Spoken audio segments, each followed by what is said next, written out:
You're listening to the Fitness Matters podcast with Paula B, and this is episode 82, Mindset Tricks. Hello, and yes, I am cracking myself up, you guys. So I just spent an inordinate amount of time trying to come up with a good title for this episode. I was actually literally just going to call it Untitled because I couldn't come up with anything that sort of encompassed what I wanted to say in a way that I wanted to say it. So I came up with Mindset Tricks, which I don't love except for the fact that every time I think it, I totally just think about Jedi mind tricks. Which is not related at all, except for the fact that it might feel kind of like Jedi magic by the time we get done with this episode. Or, I mean, it might just feel untitled. I don't know. Hi, you guys. I'm Paula B. I'm your best middle-aged fitness friend.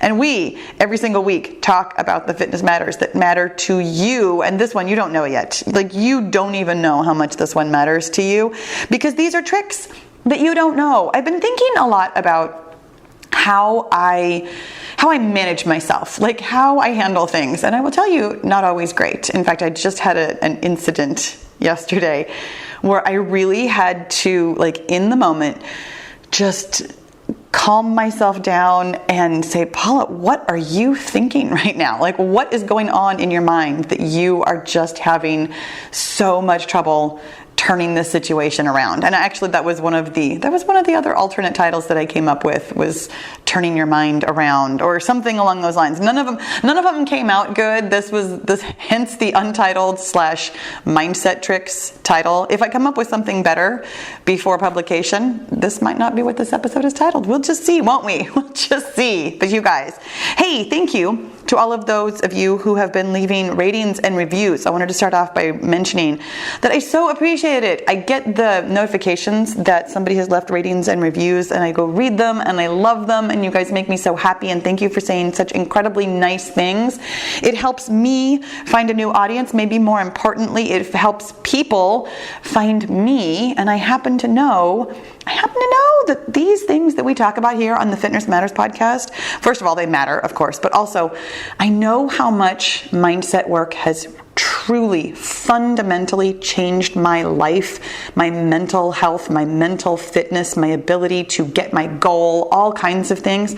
And I know that this work is good for you too, and for people who don't even know that it's going to be good for them yet. So anyways, we're talking about mindset tricks today.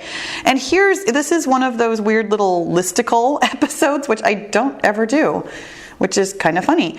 But I had these 3 little tidbits that I've been wanting to share with you, and none of them seemed like they were going to be their own podcast. They probably could be, maybe they all will be at some point, but I wanted to share them with you in a way that was really easily digestible. This episode is actually one of the most practical I think I've ever recorded, because these little tricks are things that you can do instantly in a moment where you feel like you have lost control of what you're thinking, or are struggling with something, or just don't know where to turn or what to do next, or feel like paralyzed with anxiety or worry about what's coming up or how to make a decision. These little tips and tricks can help you in all kinds of situations, and I want to just offer them to you because I think it's really important to have a bag of tricks. I mean, truly, I think it's really important when you do this mindset work to have a variety of different questions you can ask yourself, or ways of looking at things that can help you, again, coming back to the alternate title of this episode, turn your mind around when you are having difficulty. In fact, oh my gosh, you know what? I do have one other tips and tricks episode. I just totally clicked on it right now. Not clicked on it like on the computer, but clicked on it in my brain. I have this one episode that's called 3 Great Questions to Ask Yourself When You're Struggling, or something like that. That was the clunkiest title of all time, and it's very similar to this episode, so I'll have you go listen to that one too, because there is just a little bit of overlap. But it's something else to help you, some other tools to have in your toolkit to help you when you're struggling. So in the show notes or the description box, wherever you're watching or listening, I will have a link to that episode, which I don't have the number of it off the top of my head because I did not actually click on it on the computer. Anyways, it'll be available to you. So you guys, Trick number 1. When you find yourself in the middle of something that feels really uncomfortable or difficult or hard in some way, I'm going to tell you, first of all, actually, let me start off by giving you this glowing recommendation of a podcast that I listen to. And it's not 100% applicable to me, but it is one of the best podcasts I've ever listened to. It's by a woman whose name is Krista St. Germain, and it's called the Widowed Mom Podcast. And as you can imagine, she talks about grief a lot because she talks about what it's like to lose your husband.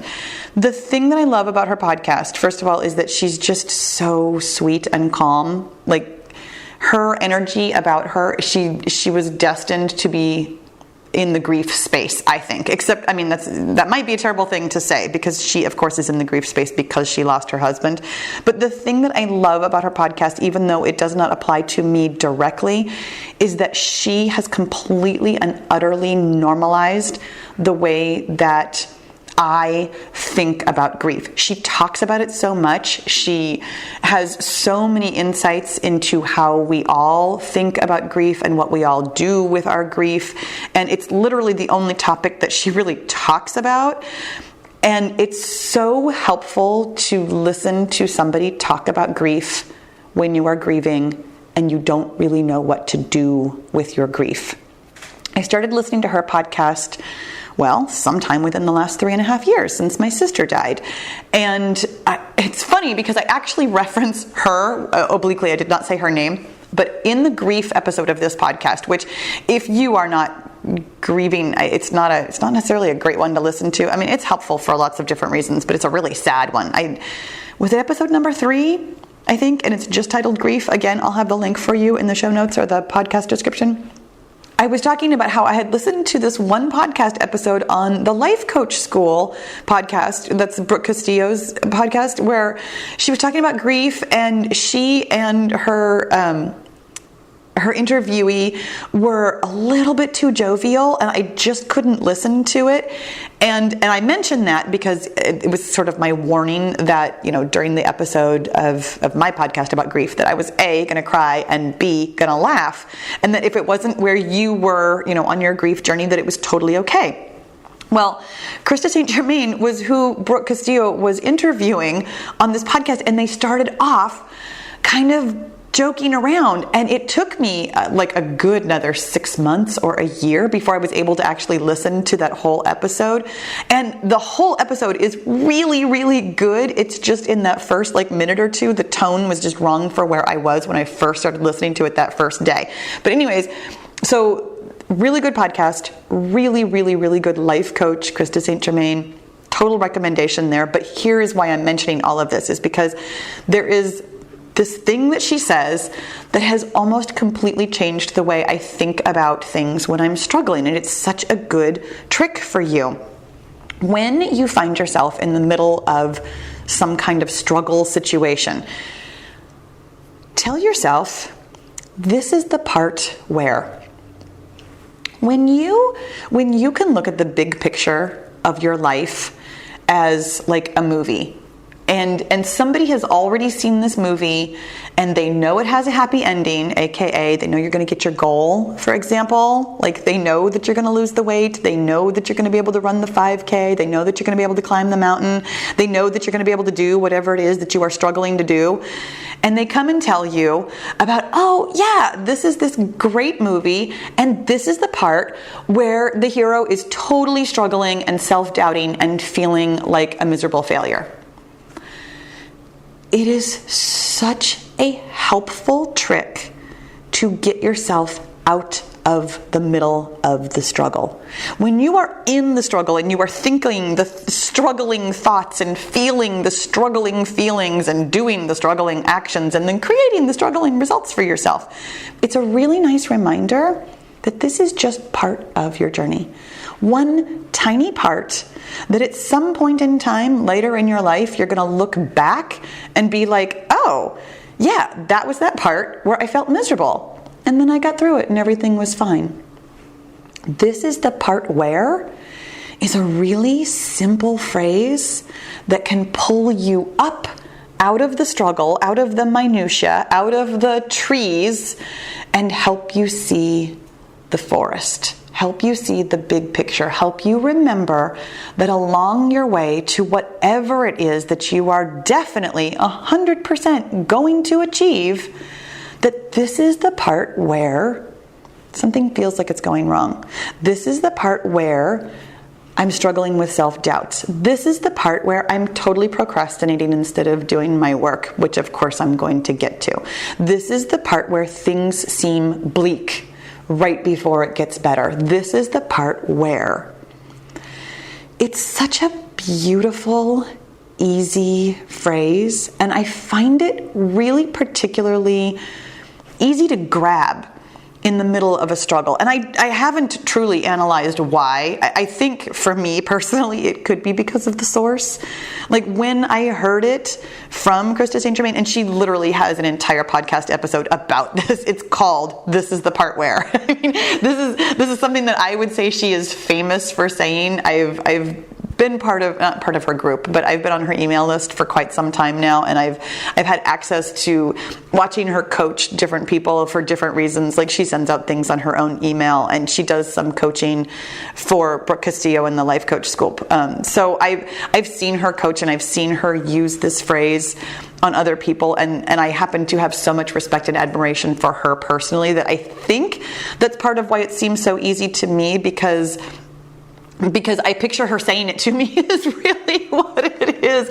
And I know that sometimes, I mean, you guys tell me all the time when you leave me comments and send me emails and tell me things that you hear me in your head. And so if I can be that person for you who, when you're in the middle of struggling, I can say, hey, I've seen this movie. I know you're going to get where you want to go. And this is the part where...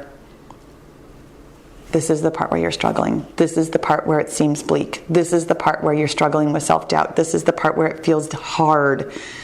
This is the part where such a good tool.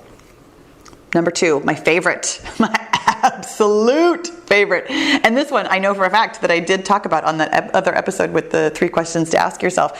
I mention it again because I don't think you guys ask yourself this often enough. I think it is the best and most powerful question, or maybe not the most powerful. It's my top 3, clearly, since it's shown up now on 2 podcast episodes where there are 3 tricks for you. Here it is. So what? So what? When you find yourself freaking out about something, worrying about something that's to come, anxious about something that's to come, sad about something that already happened, angry about something that just occurred to you, whatever it is, so what? This is another, in fact, just so you know, all of these tricks are tools to help pull you away from the immediacy of your situation. When you are thinking the thoughts that are creating feelings of struggle or anger or frustration or jealousy or sadness or anything that doesn't feel good, getting yourself up and out of that to, I call it like a higher level. I mean, that sounds like a funny thing to say, but getting yourself out of the middle of the scrum and having an overview look at what's going on is the thing that can help you adjust your mindset. It can help you turn your mindset around. It can help you stop struggling. When you are in the middle of a situation that feels dire, or feels frustrating, or feels stressful, ask yourself, so what? It will remind you that most of what we struggle with in our lives is actually kind of small. And I think that really bears knowing, because so often when we are in the middle of a struggle, it feels so big.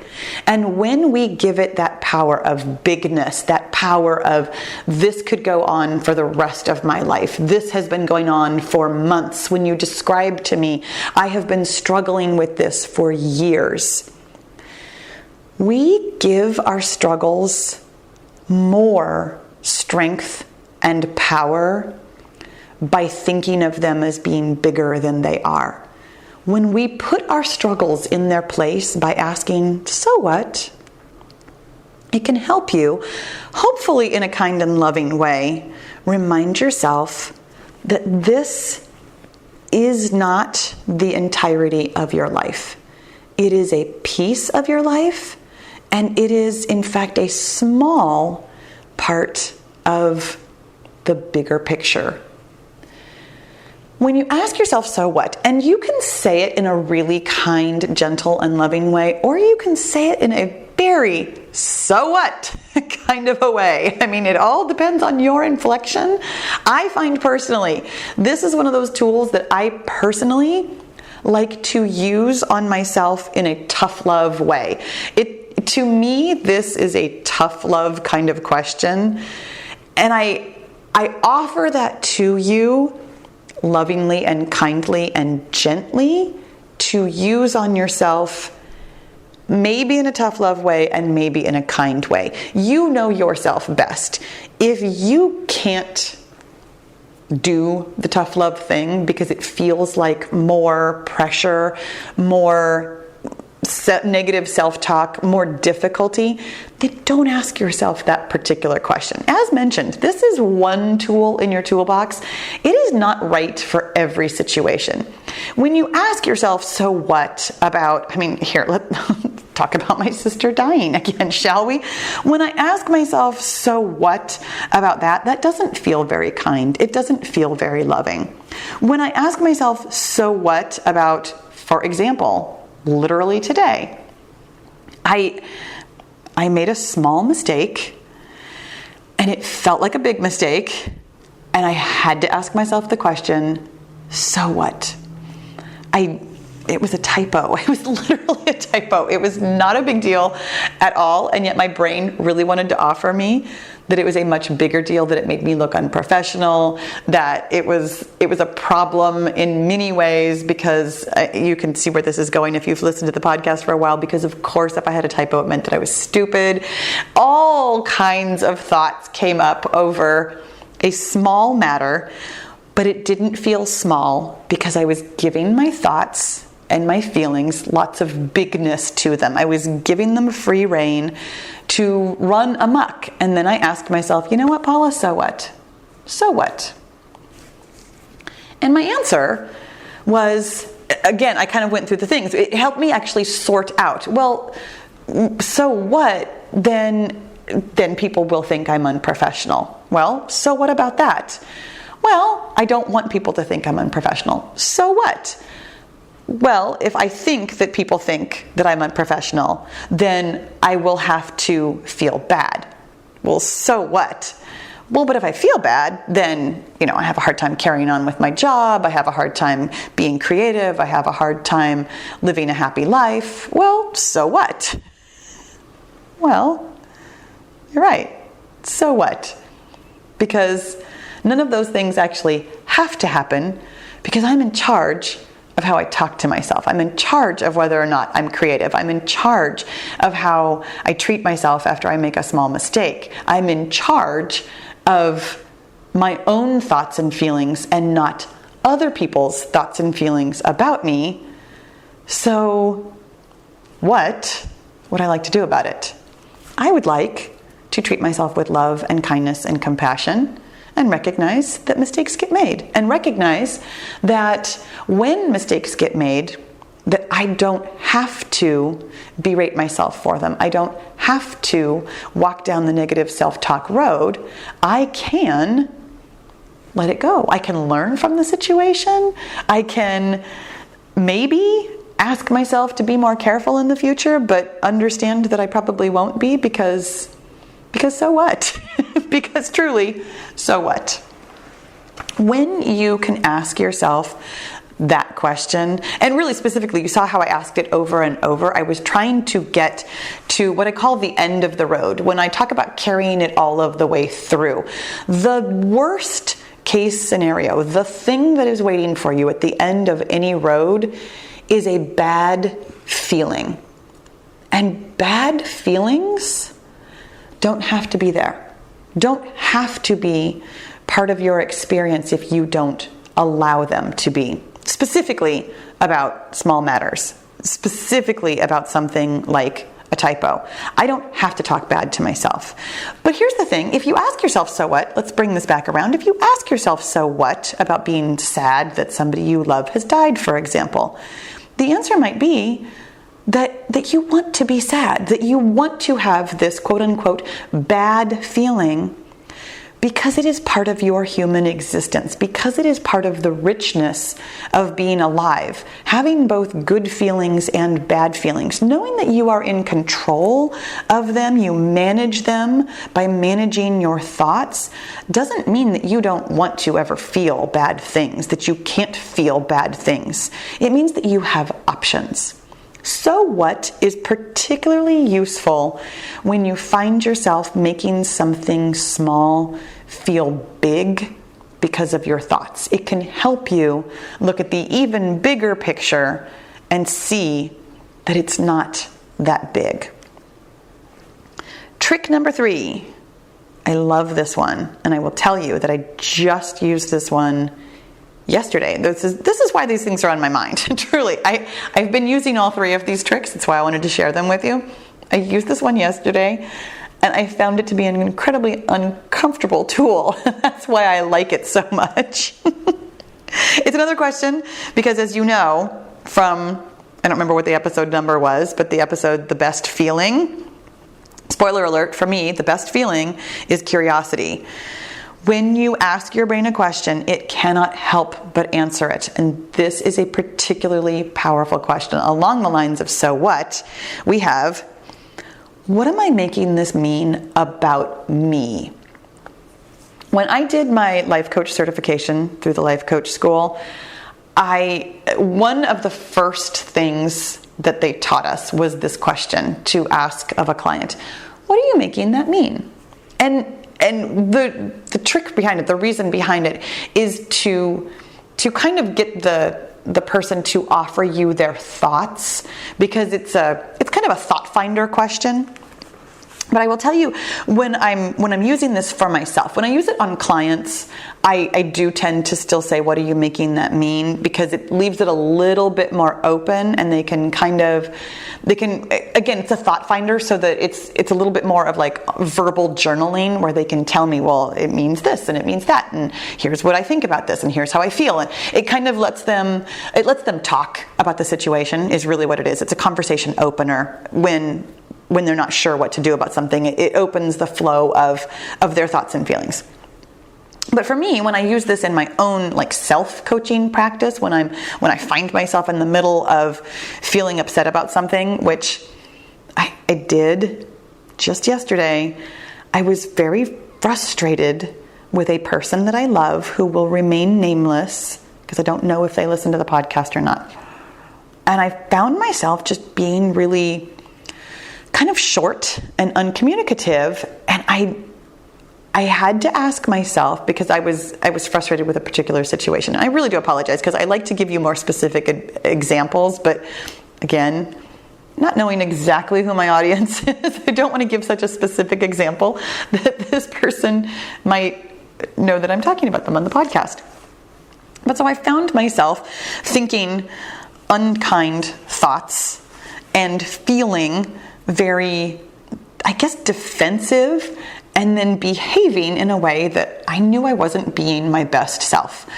And so I had just a quick, quiet moment, and I was like, what am I making this mean about me? Because when I asked myself, what was I making this mean, I found that I was making it mean lots of things about the other person. That the other person should know better, should do better, should be better, should behave differently. And it was all about, it was all about my thoughts about them. Lots of judgmental thoughts. Let me be really clear here. Lots of judging going on. And when I turned that around, what am I making this mean about me?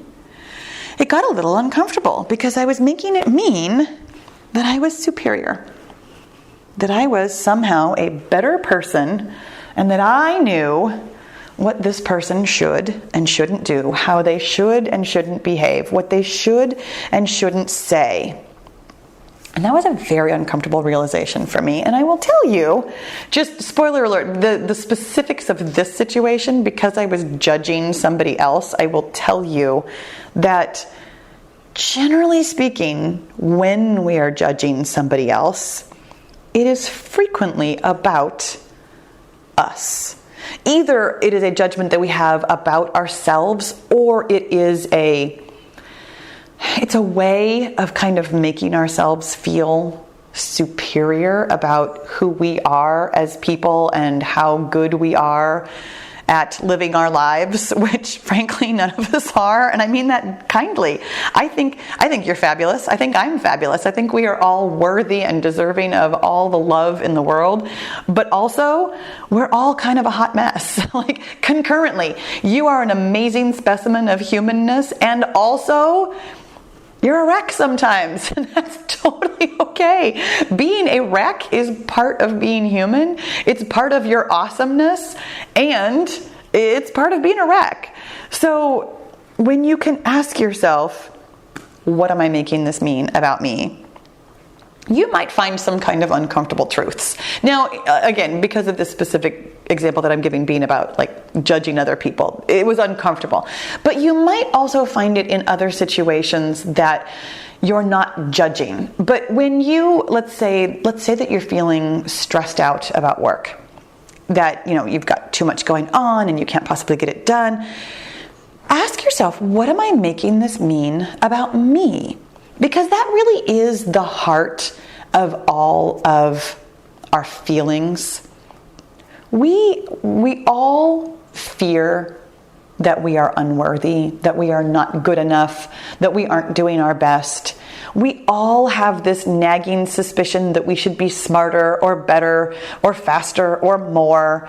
And when we put ourselves in situations in which we feel like we are struggling or stressed or frustrated or judgy, what we're making it mean about ourselves is something that we very likely fear, or fear that we are better in the case of wanting to be superior. When you can ask yourself what it means about you, you can hone in very clearly on your thoughts and your feelings that will help you, again, get a bigger picture view. When you are in the middle of thinking that everything is somebody else's fault and somebody else should be doing something different or better or more, and you realize that it's all your own thinking about yourself, it will give you some clarity on who you would like to be in the situation. When I realized that I was being judgy because I thought I was superior, it was very clear, very quickly, that is not who I want to be. That's not how I want to think or feel or behave. That ideally, my best self is a person with compassion and is a person with some understanding and a lot of love for other people and the way they do things. Because, as I just said, we are all amazing and worthy and deserving of love, and we are all complete basket cases at the exact same time. It's hard to say that without laughing because it's so true, and we might as well laugh because truly, if we don't laugh, we could cry. And I definitely prefer to think that this is funny and fun and just the part where we're all human and messy and alive and lovable.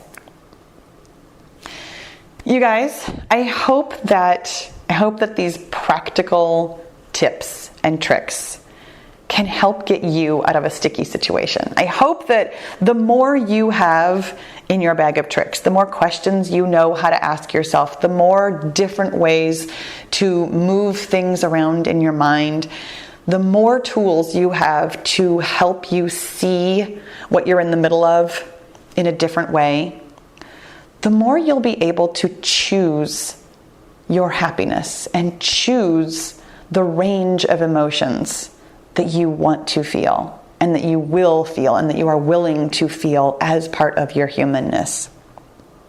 And of course, I hope that it's helpful for you. And if you'd like to, you can tell me all about that. You can come find me on social. You can leave a rating or review.